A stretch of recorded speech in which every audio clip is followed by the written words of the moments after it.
नमस्कार, हिंदी प्रतियोगिता YouTube channel में आपका स्वागत है। आज हम डिस्कस करेंगे छंद और अलंकार से संबंधित कुछ महत्वपूर्ण प्रश्न। तो शुरू करते हैं। पहला प्रश्न है, छंद का सर्वप्रथम उल्लेख कहाँ मिलता है? तो छंद का सर्वप्रथम उल्लेख जो है वो ऋग्वेद में मिलता है। ऑप्शन नंबर ए इसका सही आंसर है। अगला प्रश्न है, कोई भी छंद किसमें विभक्त रहता है? तो कोई भी छंद जो है वो चरणों में और यति में दोनों में ही विभक्त रहता है। तो ऑप्शन नंबर सी इसका आंसर है, दोनों में ही। अगला प्रश्न है, चारों चरणों में समान मात्राओं वाले छंद को क्या कहते हैं? तो चारों चरणों में समान मात्राओं वाले छंद को जो है वो सममात्रिक छंद कहा जाता है। ऑप्शन नंबर ए इसका सही आंसर है। अगला प्रश्न है, दोहा में सममात्रिक छंद का कौन सा उदाहरण है? तो दोहा में सममात्रिक छंद का उदाहरण है चौपाई। ऑप्शन नंबर सी इसका सही आंसर है। अगला प्रश्न है, नहीं पराग नहीं मधुर मधु नहीं विकास यही काल अली कली ही सो बंध्यो आगे कौन हवाल।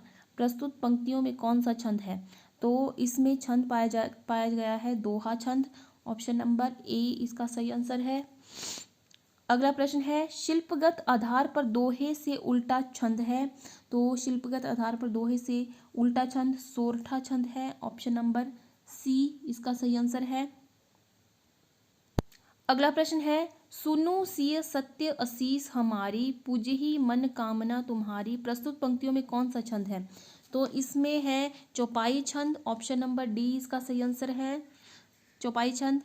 अगला प्रश्न है, निज भाषा उन्नति अहे सब उन्नति को भूल मूल बिन निज भाषा ज्ञान के मिटे ना हिए को शूल। प्रस्तुत पंक्तियों में कौन सा छंद है? तो इसमें दोहा छंद है। ऑप्शन नंबर बी इसका सही आंसर है।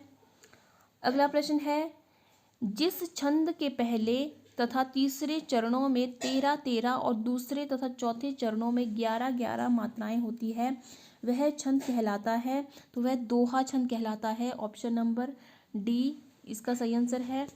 अगला प्रश्न है, रहीमन पानी राखिए बिन पानी सब सून पानी गए न उबरे मोती मानुस चुन। प्रस्तुत पंक्तियों में कौन सा छंद है? तो इसमें भी दोहा छंद है। ऑप्शन नंबर ए इसका सही आंसर है। अगला प्रश्न है, किसको पुकारे यहाँ रोकर अरण्य बीच चाहे जो करो शरणे शरण तिहारे हैं। प्रस्तुत पंक्तियों में कौन सा छंद है? तो इसमें जो है घनाक्षरी छंद है, घनाक्षरी। ऑप्शन नंबर डी इसका सही आंसर है। अगला प्रश्न है, अर्ध सममात्रिक जाति का छंद है। तो अर्ध सममात्रिक का छंद है दोहा छंद। ऑप्शन नंबर बी इसका सही आंसर है। अगला प्रश्न है, चौपाई के प्रत्येक चरण में मात्राएं होती है। तो चौपाई के प्रत्येक चरण में जो है वो 16 मात्राएं होती है। ऑप्शन नंबर सी 16 इसका सही आंसर है। अगला प्रश्न है, छंद कितने प्रकार के होते हैं? तो छंद जो है वो 3 प्रकार के होते हैं। ऑप्शन नंबर बी इसका सही आंसर है। अगला प्रश्न है, मूक हुई बचाल पंगु चढ़ई गिरिवर गहन जसु कृपा सो दयाल द्रवहु सकल कलिमल दहन। प्रस्तुत पंक्तियों में कौन सा छंद है? तो इन पंक्तियों में जो है वो सोरठा छंद है। ऑप्शन नंबर सी सोरठा इसका सही आंसर है। अगला प्रश्न है, दोहे और रोले को क्रम से मिलाने पर कौन सा छंद बनता है? तो दोहे और रोले को क्रम से मिलाने पर जो है वो कुंडलिया छंद बनता है। ऑप्शन नंबर बी कुंडलिया इसका सही आंसर है। अगला प्रश्न है, अवधि शीला का उर पर था गुरुभार तिल तिल काट रही थी दृग जलधार। प्रस्तुत पंक्तियों में कौन सा छंद है? तो प्रस्तुत पंक्तियों में जो है वो बरवे छंद है, बरवई। ऑप्शन नंबर डी इसका सही आंसर है। अगला प्रश्न है, हम जो कुछ देख रहे हैं सुंदर है सत्य नहीं है यह दृश्य जगत भासित है बिन कर्म शिवत्व नहीं है। उपयुक्त काव्य पंक्तियों में कौन सा छंद है? तो इन पंक्तियों में जो है वो 14-14 मात्राओं की यति से 28 मात्राओं वाला मात्रिक छंद है। ऑप्शन नंबर ए इसका सही आंसर है। अगला प्रश्न है, घनाक्षरी छंद है तो घनाक्षरी छंद वार्णिक छंद है, ऑप्शन नंबर बी इसका सही आंसर है। अगला प्रश्न, वीर या आला किस जाति का छंद है? तो वीर तथा आला जो है वो मात्रिक छंद है, ऑप्शन नंबर बी इसका सही आंसर है। अगला प्रश्न है, जिस छंद में वार्णिक या मात्रिक प्रतिबंध ना हो वह छंद क्या कहलाता है? तो जिस छंद में वार्णिक या मात्रिक प्रतिबंध नहीं होते हैं वो कहलाता है मुक्त छंद, ऑप्शन नंबर सी इसका सही आंसर है। अगला प्रश्न है, निराला की कविता जूही की कली उदाहरण है? तो जूही की कली जो है वो इनमें से कोई भी नहीं है, ऑप्शन नंबर डी इसका सही आंसर है। सॉरी, निराला की कविता जूही की कली जो है वो मुक्तक छंद का उदाहरण है, ऑप्शन नंबर सी मुक्तक छंद। मुक्तक छंद इसका उदाहरण है, ऑप्शन नंबर सी। अगला प्रश्न है, चरण में वर्णों की संख्या के आधार पर इन वार्णिक छंदों का सही अनुक्रम कौन सा है? तो इसका सही अनुक्रम है इंद्र वज्रा, बसंत तिलका, मंदाक्रांता, शार्दुल, विक्रीडित। ये सब जो है इसका सही क्रम है, ऑप्शन नंबर डी इसका सही आंसर है। अगला प्रश्न है, चरण में मात्राओं की संख्या कम से अधिक के आधार पर मात्रिक छंदों का सही अनुक्रम कौन सा है? तो इसका सही अनुक्रम है चौपाई, पीयूष वर्धक, रोला और गीतिका, ऑप्शन नंबर डी इसका सही आंसर है। ये थे छंदों से संबंधित कुछ प्रश्न। आगे देखते हैं अलंकार से संबंधित कुछ महत्वपूर्ण प्रश्न। पहला प्रश्न है, तरिणी तनुजा तट तमाल तरुवर बहुछाये में कौन सा अलंकार है? तो इसमें जो है वो अनुप्रास अलंकार है, ऑप्शन नंबर ए इसका सही आंसर है। अगला प्रश्न है, चरर मरर खुल गए अरर रव स्फुटों में से कौन सा अलंकार है? तो इसमें जो है वो पाया गया है अनुप्रास अलंकार, ऑप्शन नंबर ए इसका सही आंसर है। अगला प्रश्न है, बड़े न हूजे गुणन बिनु बिरद बढ़ाई पाए कहत धतूरे सो कनक गहनो गढ़ो न जाए। प्रस्तुत पंक्तियों में कौन सा अलंकार है? तो इसमें अर्थांतरन्यास अलंकार है, ऑप्शन नंबर सी इसका सही आंसर हो जाएगा। अगला प्रश्न है, चरण कमल बंदो हरिराई में कौन सा अलंकार है? तो इसमें जो है वो रूपक अलंकार है, ऑप्शन नंबर सी इसका सही आंसर है। अगला प्रश्न है, कनक कनक ते 100 गुनी मादकता अधिकाए वा खाए बोरात नर या पाए बोराए। प्रस्तुत पंक्तियों में कौन सा अलंकार है? तो इसमें जो है वो यमक अलंकार है, ऑप्शन नंबर बी इसका सही आंसर है। अगला प्रश्न है, नवल सुंदर श्याम शरीर में कौन सा अलंकार है? तो नवल सुंदर श्याम शरीर में जो है वो उल्लेख अलंकार है, ऑप्शन नंबर ए उल्लेख इसका सही आंसर है। अगला प्रश्न है, दिवसावसान का समय मेघमय आसमान से उतर रही है वह संध्या सुंदरी परीसी धीरे धीरे धीर धीरे धीरे। प्रस्तुत पंक्तियों में कौन सा अलंकार है?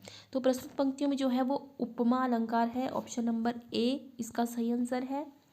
अगला प्रश्न है, 3 बेर खाती थी वे 3 बेर खाती है में कौन सा अलंकार है? तो इसमें जो है वो यमक अलंकार है, ऑप्शन नंबर सी इसका सही आंसर है।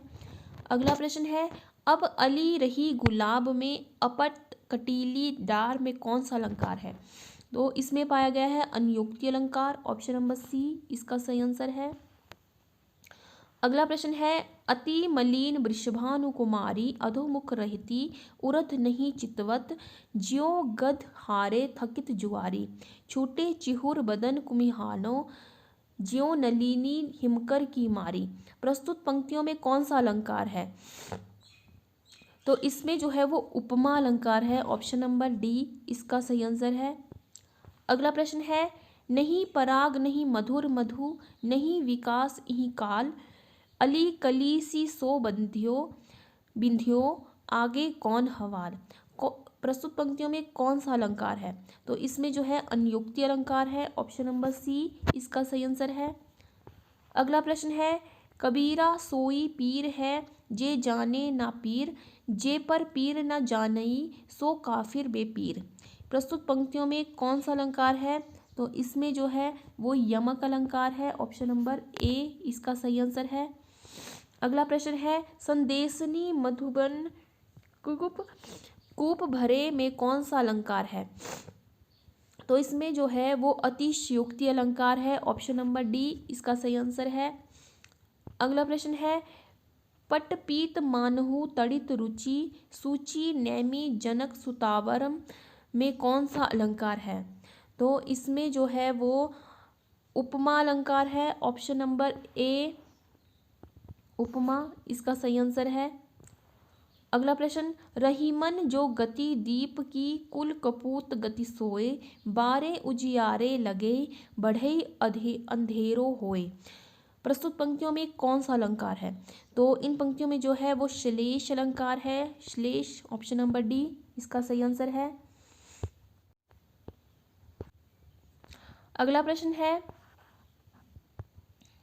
ध्वनि मयी करके गिरी कंदरा, कलित कानन के लिए निकुंज को। प्रस्तुत पंक्तियों में कौन सा अलंकार है? तो इसमें जो है वृत्यानुप्रास अलंकार है। वृत्यानुप्रास ऑप्शन बी इसका सही आंसर है।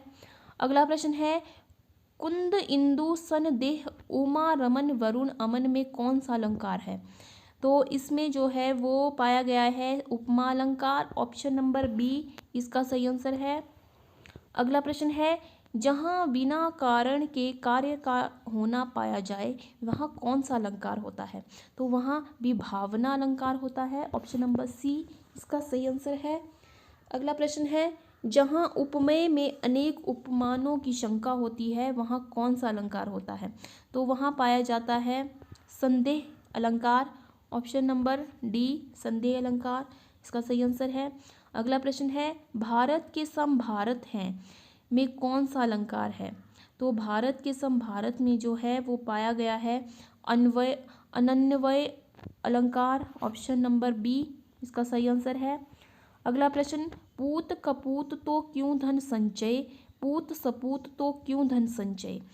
प्रस्तुत पंक्तियों में कौन सा अलंकार है? तो इसमें जो है वो लाटानुप्रास है। ऑप्शन नंबर बी लाटानुप्रास इसका सही आंसर है। अगला प्रश्न है, उसी तपस्वी से लंबे थे देवदार दो चार खड़े। इस पंक्ति में कौन सा अलंकार है? तो इस पंक्ति में जो है वो प्रतीप अलंकार है। ऑप्शन नंबर बी इसका सही आंसर है। अगला प्रश्न है, बिनु पद चलई सुनई बिनु काना, कर बिनु कर्म करई विधि नाना। इस चौपाई में अलंकार है। तो इस चौपाई में अलंकार है विभावना अलंकार। ऑप्शन नंबर बी इसका सही आंसर है।